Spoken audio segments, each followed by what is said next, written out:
Good morning, everyone.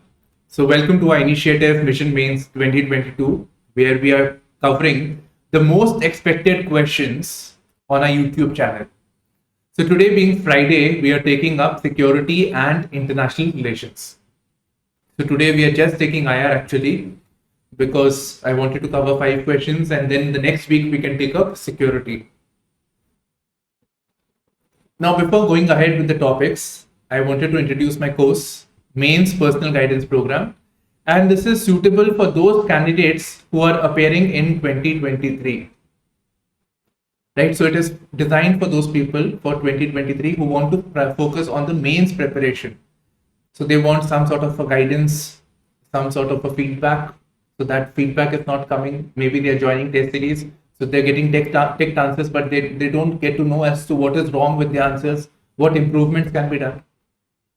So here we'll be sharing with you daily answer writing assignments, 2 to 3 questions, first month 2 questions, and then 3 questions.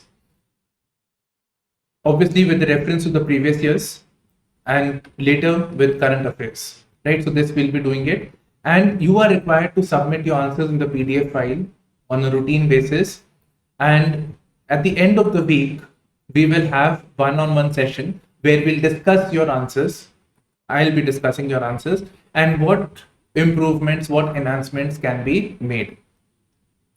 So this will be of 3 months of this. You will get the assignments, and after this you will have 8 full length text tests. So full length, when I say, it means GS1, GS2, GS3, GS4. So one cycle of test, 4 tests, and then another cycle of 4 tests. Right. So this will be 2 months. So every week if you write a test, naturally it will take 2 months. Okay, so this is a 5-month course, a very thorough preparation for your mains examination. And the good idea is, if you enroll around this period, then you will have sufficient time to work on your mains, and then you will have enough time to solely focus on the pre-exam. And then again, you are ready for the mains pattern. Okay. So this was it. And if you're interested, you can reach out to me on this number, or you can also fill in the Google form that is there in the description box. Okay. Now, these are the topics that I've taken up, I've chosen. So one is Russia-India relationship, given the context of the Ukraine war and US-Russia relation getting bad, India being leaning towards USA, right? So all that dimension. Likewise, Iran nuclear deal and US sanctions on Iran, and what is the implication on India. So that is again a very important theme. Then naturally, because of all of this, there is friction. There are tensions between India and USA. So we have to do a bit more than this, right? So we'll cover this. In fact, for these 2 topics, I have actually picked up the previous years only, because I feel not much will change no matter what iteration, what changes do I make. Overall, the content would still remain the same. So this I have made a new question, but not here. Then moving on to the Belt and Road Initiative, India's objections to BRI, India's concerns. So this is important. There was a question also with this regard. Then the non-alignment. It was there in the yesterday's newspaper also. So India should focus on non-alignment. And in fact, it's a very, very important theme. Now, besides this, since we are writing your mains, I want to be completely transparent. Besides this, possible questions could be, which I was thinking about, was India-Sri Lanka relations. In fact, the question has already been asked about how domestic factors influence India-Sri Lanka ties. So that is very, very important. Then from a unipolar to multipolar world. So a question on the polarity thing, right? Multipolarity. So this is again very, very important. Then a question on the Indian Ocean region. The question on BIMSTEC. Right? So these are very, very important themes. We'll take them up later. Now, the first question that I have, which is talking about this India-Russia relations and what are the factors that impede, that affect our relationship. I want you to show the previous year question from where I got this idea. So we had a previous question which talked about the significance of Indo-US defense deals. So we are having more of these defense deals with USA, and how is it affecting Indo-Russian defense deals? So I mean, it is not asking us how it is affecting. Naturally, it's coming at the cost of Russia, but this more of this US defense deals is affecting our relations with Russia. Right? It is affecting our relations with Russia. So that was the theme.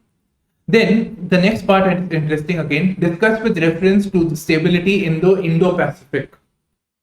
So we have to look, imagine the map of Asia, so China, Indo-Pacific region, South China Sea region.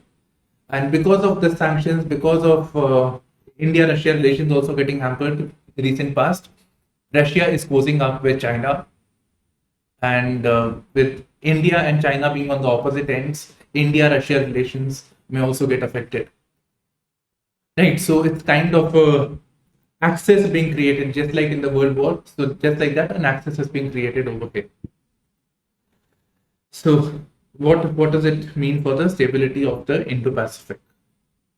Okay, so that question is already asked. Now a new question. Bilateral ties with Russia are a key pillar of India's foreign policy. Naturally, its relationship has been very, very important for us.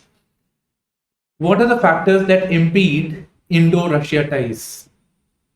Right? These relations are important, but then what are the factors because of which our relations are getting affected? And what should India do about it? So how should India respond to it? Naturally logical, right? Something is wrong, so what corrective measures need to be taken? So structure is very, very clear, right? There is not much to speculate. First part should talk about why these relations are important to India. In fact, this is a statement that I've taken from a PDF from Ministry of External Affairs. So this is a policy document sometime in 2012. So it talks about it being a key pillar, and it talks about Russia being a long-standing and a time-tested friend. A lot of things. It provided us nuclear technology, Kutankulam plant, for instance, and at a very good rate. It has always been supportive of us. It has helped us in providing the membership to the SCO, taking a stand in the UN. So number of issues, 1971 war, it helped us. So it is a long-standing and a time-tested, a reliable friend that has played a significant role in India's economic development and security. So you have to introduce this and then elaborate this a bit. Around 30-40 words you have to do this. Then come to the factors that impede Indo-Russia relationship.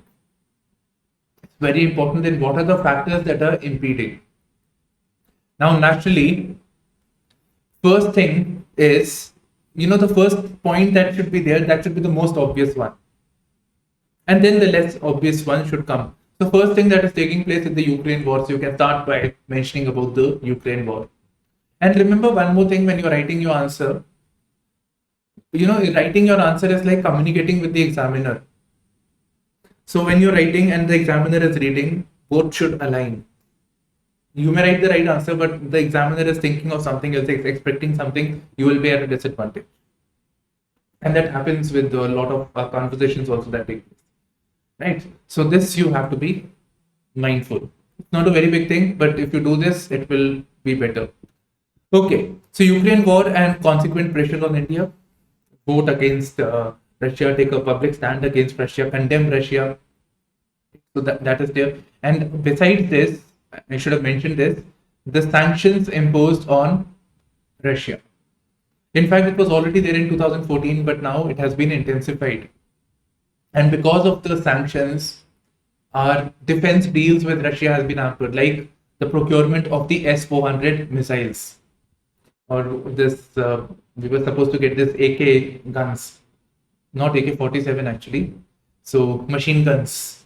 So that is getting affected. Then what about the serviceability of defense equipments that we already have, like MiG-29, Sukhoi, etc. So it is affecting that. And naturally, because of this, think about it. If we are going to have these challenges, or anybody is going to have challenges, then they're going to look elsewhere. Even though we like Russia, but we are going to look elsewhere. So this is the concern. Beyond this, there has been a shift in India's foreign policy also.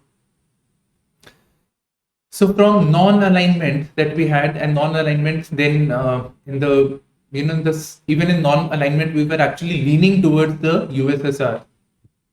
But post disintegration of the USSR in 1991, there was the emergence of the unipolar world order.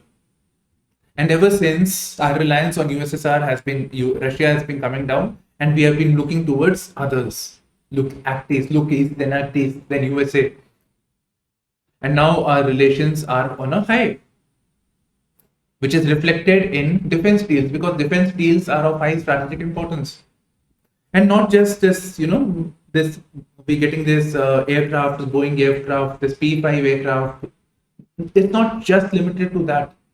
It is also about these foundational equipment, foundational pacts with the USA, like COM-CASA, Logistic Exchange Memorandum of Agreement. India and USA will share each other's military sites. BECA, right? So all these military pacts that have taken place, defense pacts that have taken place, 2+2 ministers meet.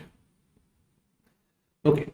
Now, because of the sanctions, because of all this, there is a growing proximity between Russia and China. China has emerged as a superpower, and when USA says that there is a sanction on Russia, and by the way, the sanction is imposed by a US made law known as CAATSA. So combating America's adversaries through Sanctions Act. And that means, let's say there is sanction on Russia, as in this case, then any country that trades with Russia would be an enemy or adversary of USA according to this law. But China, being a powerful country, right, it's a much better footing. China says we don't care. You don't have your money is frozen. There are sanctions. We will provide you money. You want market for your products. We will provide you market. Don't worry. We are there for you. We are brothers. Our interests align. Right. So Russia, China proximity is increasing in the recent times, and India-China relationship is on a downward trend, especially after the issue of the LAC, the Galwan issue, right? So our relations are on a low. And with the South China Sea and with the Quad also, China and our relations are obviously hampered. And then China would be able to influence how Russia acts. Then the South China Sea dispute. And also, you can write a line over here that besides this, there are geographical constraints given the limitations of connectivity between Russia and India. Right? Russia is at the other end of Asia, and we are at the other end, so that they are at the north, we are at the south. No navigable ports are not there, all season navigable ports. So there are constraints over here. In fact, we are looking at connectivity initiative via Iran in particular, which will connect us to Russia. North-South transport corridor, Ashgabat agreements, all of that. Now, what should be the way forward? Be very practical. So you can write that in the short term, we have very limited options. We may have to comply. We have to be pragmatic, even though we have good ties with Russia, but we have to be pragmatic, and we will be compelled to act on the sanctions imposed by USA. But in the longer run, we must exercise our strategic autonomy and follow the path of pragmatism, in the sense that Russia is important to us. Just as US is important, Russia is important to us. Russia can play a role in influencing China in case we have a war with China. Right. So having a pragmatic approach, having a balanced approach over here. If you have used a pragmatic word here, then don't use it here. Okay. Then,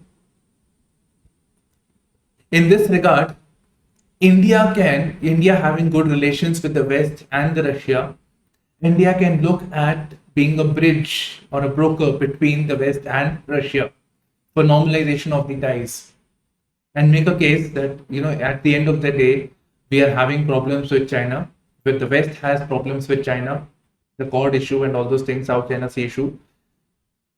And if Russia is, because of the sanction, Russia is getting closer to China, so why not reduce the pressure of sanctions, right? So that could be a way forward, or at least allow some countries to trade or engage with Russia so that the dependence on China is reduced. So India must look to reduce its, at the same time, India must look at reducing its dependence on defense because of all the sanctions that are taking place, given their strategic implications. While at the same time, it must look at broadening the scope of relationship. So from defense, it should move on, it should intensify its relationship to other areas, nuclear technology, science and tech, cultural, merchandise trade. So that areas could be focused upon. So our relation with Russia has been skewed in favor of defense. Coming to the next question, this is about the US Iran nuclear controversy, and this is actually the 2018 question.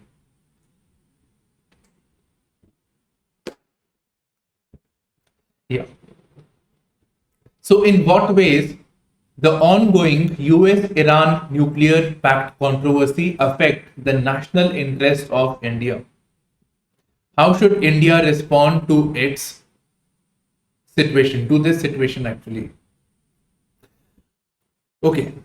So first of all, when you introduce your answer, when you start your answer, you can talk about this controversy. Briefly, you can talk about the nuclear issue that has taken up, the pacts that was, there was a pact between, there was a sanction already on Iran sometime in 2002.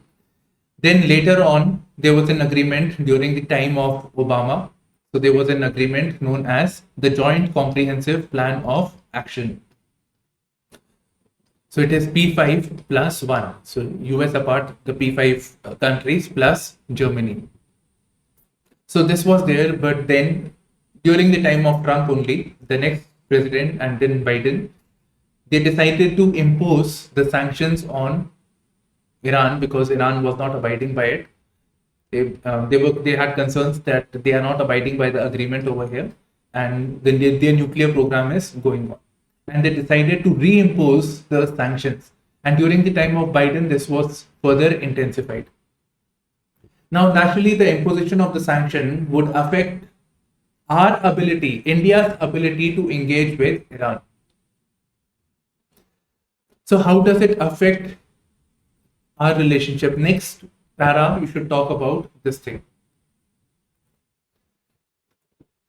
Now, I have not mentioned India's interest with Iran. We can actually pitch it this way. We can change the statement and we can say that this has the following implications on India-Iran relationship. One, naturally, Iran is a key pillar of India's extended neighborhood policy. But because of the sanctions, we are not able to engage with it.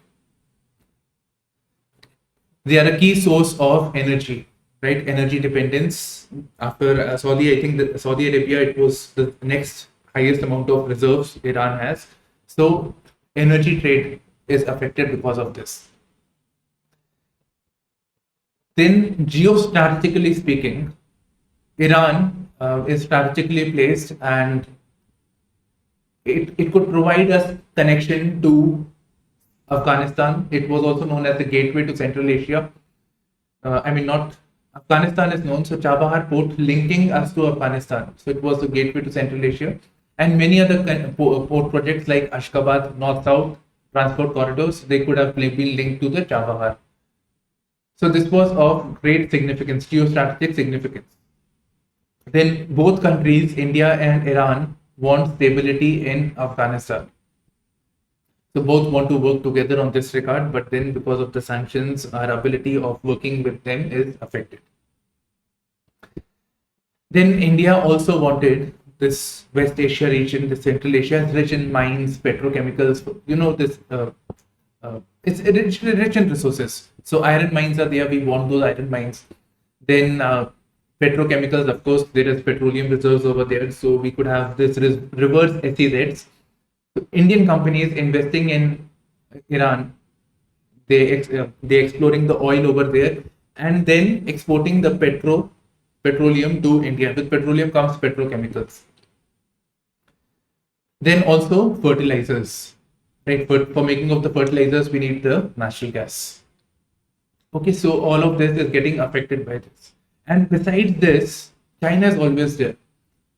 So besides this, because of the sanctions and because of our ability to engage with Iran is affected, China has been able to take advantage of this.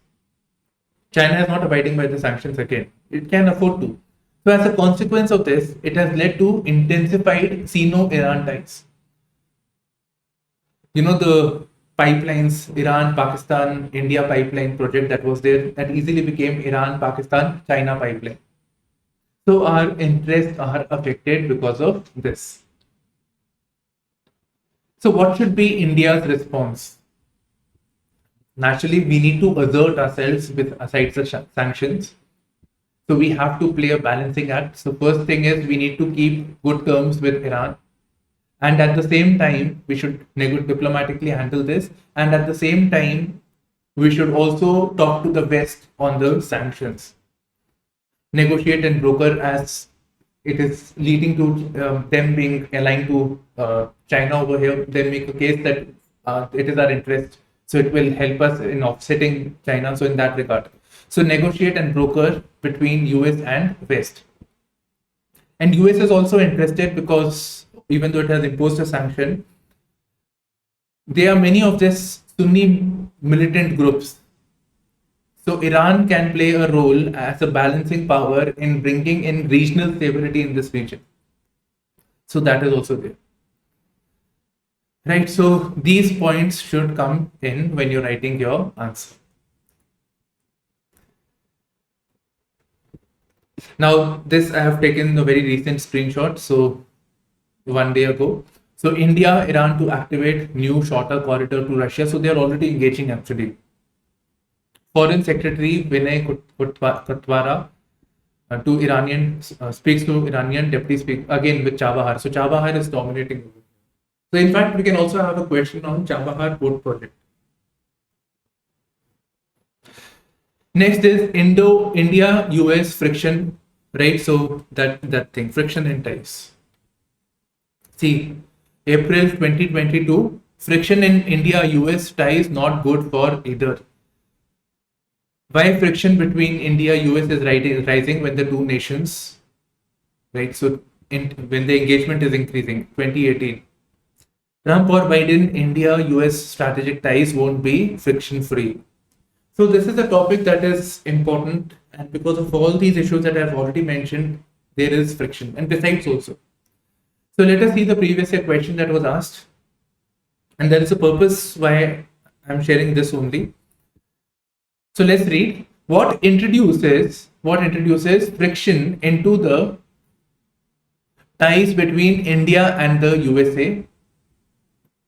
Is that Washington is still unable to find for India a position in its global strategy which would satisfy India's national self-esteem and ambitions.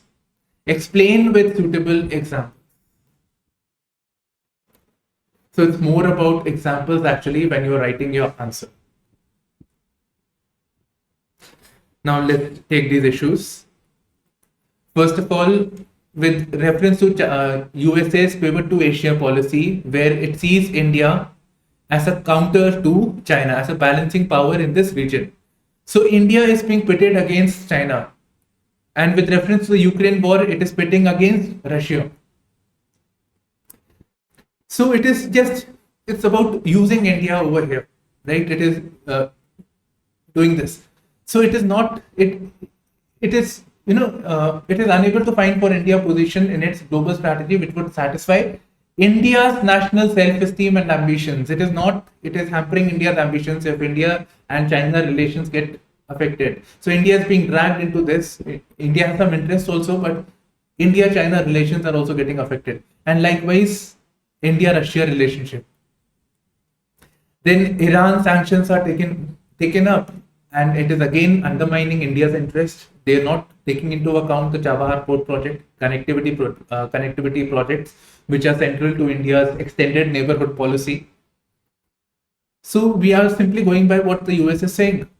Then again, India's interest with reference to India is very sensitive to oil trade, but you cannot trade with Iran. And now they are saying not with Russia, but we are still being very, very assertive on this.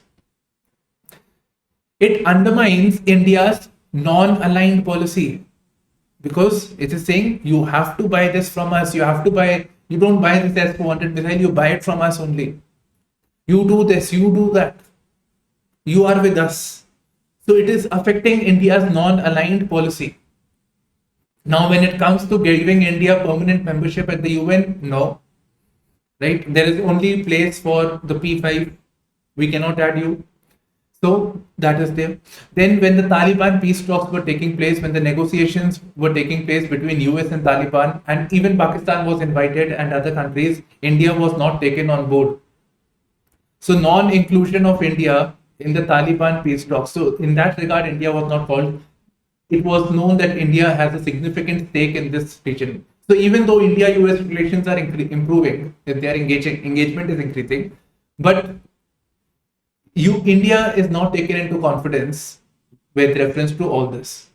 I mean, not even invited actually. Then we have certain other sore points. For example, the World Trade Organization we have this National Solar Mission. So in WTO, they are objecting to us. Then agreement on agriculture, they want us to end the subsidies, farmer subsidies, MSP, etc. Right, so there again, the non-inclusion of services, then climate change also, we are pitted against the West. Then their Congress, their committee, which talks about the issue on religious freedom or undermining of the democracy. So all these issues that take place in the US. So this thing has to be elaborated actually, right? So this has to be done. Obviously, there were certain model answers also, but I was not satisfied.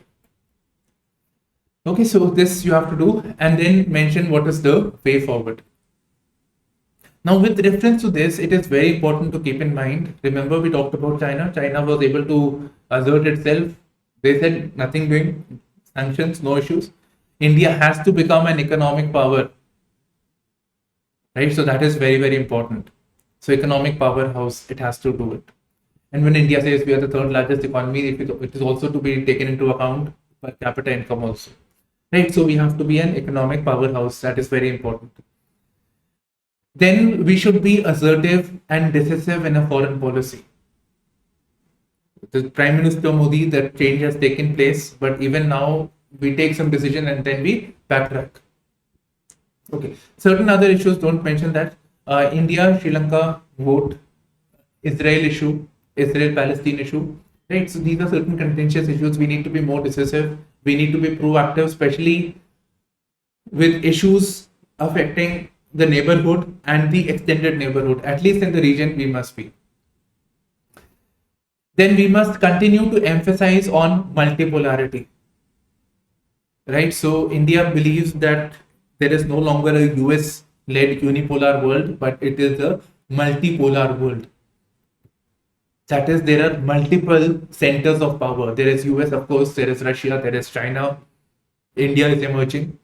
So emphasize on multipolarity. And that would mean that India should be non-aligned and continue to engage with other stakeholders also.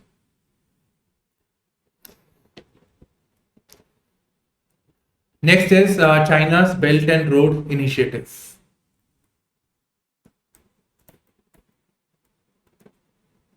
So examine the concerns and impacts associated with the China's BRI, and which has expanded itself from being just an infrastructural project. How is the world responding to it? Okay. So simple, it's talking about China's Belt and Road Initiative. So we have to define this. Then we state the concerns. Then we naturally concerns and impacts go together. So that is there. And then how is the world responding to it? And yes, in your introduction, you can give a reference that initially they were talking about the infrastructure project, but we have seen that it is having its strategic underpinnings. For example, Gwadar Port. So Gwadar Port is part of China's Belt and Road Initiative, but it will also have navy over there. Likewise, in Sri Lanka, Maldives, Myanmar. So this is a cause of concern. In fact, now they are openly saying it. For instance, with East Africa, that we want to be a security provider for this region. And this would align with its string of pearls policy also, that is about encircling India. In fact, Belt and Road is much more than that, but yes, that is one concern for us. So this is the definition of the Belt and Road Initiative, right? So this is there. Do mention that this is a connectivity project and this is a Chinese-led initiative, right? So Chinese-led initiative, which is about connectivity, right? So it will provide connectivity, and besides connectivity, power projects and all those developmental works will take place. This will be done by Chinese finance, so China would be funding it, and this is provided at commercial rates. So this is not grants but commercial loans that have been handed over to respective countries. So with the with the project that comes in, then from the income that would accrue, these countries would be able to pay up China, which never happens. So that is the idea. So these things must come in your this thing, and then also give a mention reference of the infrastructure project, that thing that was there. So it is not just infrastructure, but it has its strategic underpinnings. You can give example of the Colombo Port, Hambantota project, Myanmar and Djibouti, right, in East Africa, so that you can mention. Okay, now coming to concerns. So it has its strategic underpinnings, that is there. Then there is the threat of debt trap. So the thing is that they give these projects, they know that this is not viable, and eventually these countries who are not able to pay up, they hand over their projects to China. So for example, the Hambantota port has been handed over to China for 99-year lease. So this is, they have been able to do this. Then these countries, because they are not able to pay up, they are giving them concessions while making policies that are favorable to China. So this is kind of neo-colonialism, the modern day colonialism or imperialism of China. Naturally, this is a strategic loss to the member countries. Then Belt and Road Initiative, passing through disputed areas. Which disputed area for India? China-Pakistan Economic Corridor, which is a branch of the Belt and Road Initiative. Then lack of transparency about funding, about the project, right? So all of this, and actually because of this, the local populace, for instance, we were doing day before's daily news analysis. So in that we were talking about the local populace not being very happy with the BRI, right? So they had issues with this. Then use of this for dissemination of Chinese culture, promoting. So with the promoting Chinese culture, for example, showing it in TV shows or etc. So with that, it will influence the mindset of the locals where the BRI is passing through. So eventually there will be demand for Chinese, there will be acceptance of Chinese perspective, all that. And it's believed that all these projects that are there, they are not just financially unviable or non-sustainable, but also from the point of view of environment. These are not clean projects.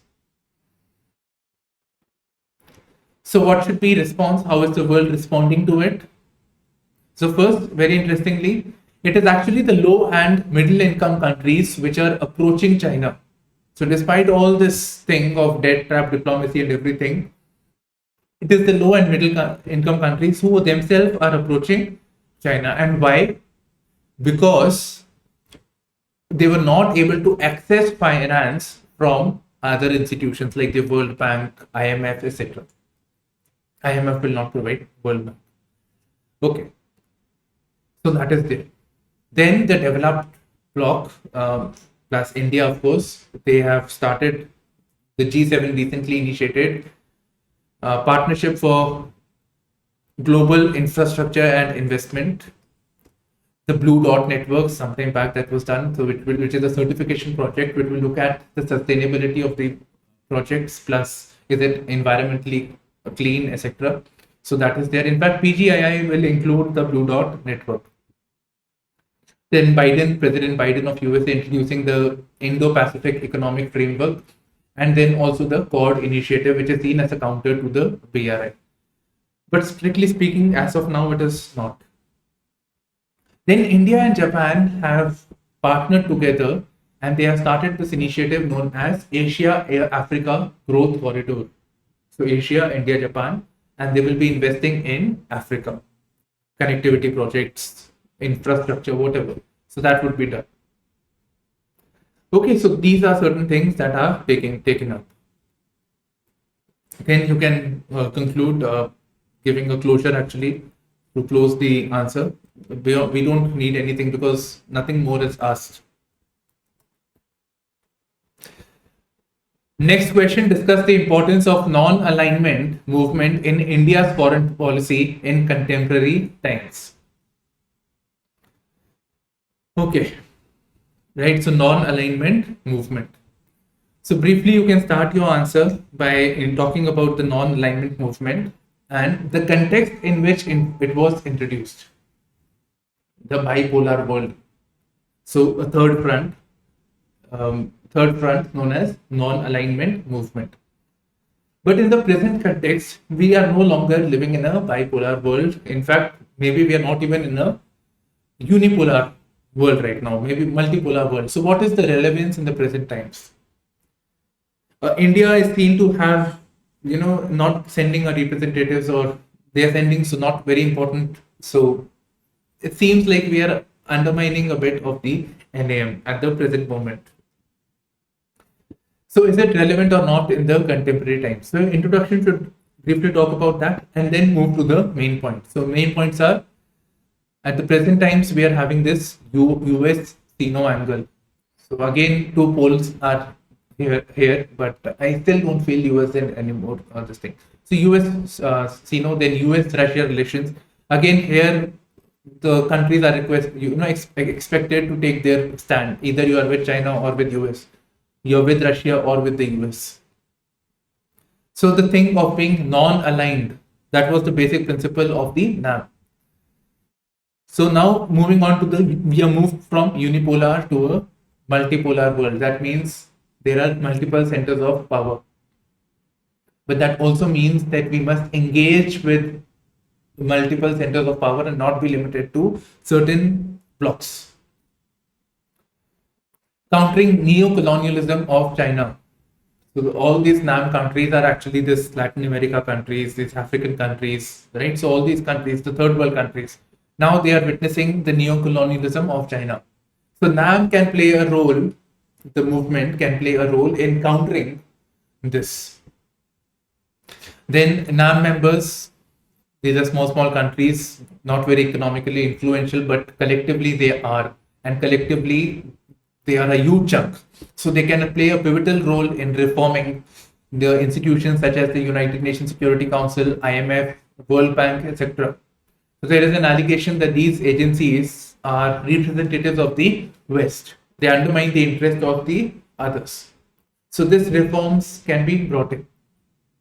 In fact, one very good example where not really NAM countries, but yes, overall the same bloc, not NAM movement, but yes, they are working together to address the issue of climate change. So International Solar Alliance, which was started by the initiative of Prime Minister Modi, which was about bringing in cooperation with the global south. So collectively, they may not be as resourceful as US or any other country, but collectively they can work together, collaborate, share their resources, know-how, and develop technology and means for successful successfully harnessing the solar energy and transitioning towards a clean energy from thermal coal based unclean energy, dirty energy to clean energy. Right. So this is how you can write this answer and then you can conclude. You have to give a conclusion over there. It's important. Right. So you can give a conclusion by stating the way forward, positive light, and way forward by what role can India play in reinvigorating NAM. You can talk about the need for an updated NAM, which is NAM 2.0. Okay, so this is it. This is my course, just in case. Yeah. So thank you for streaming in to our channel, IS Primus, and all the best for your examinations. Bye bye, take care, and all the best.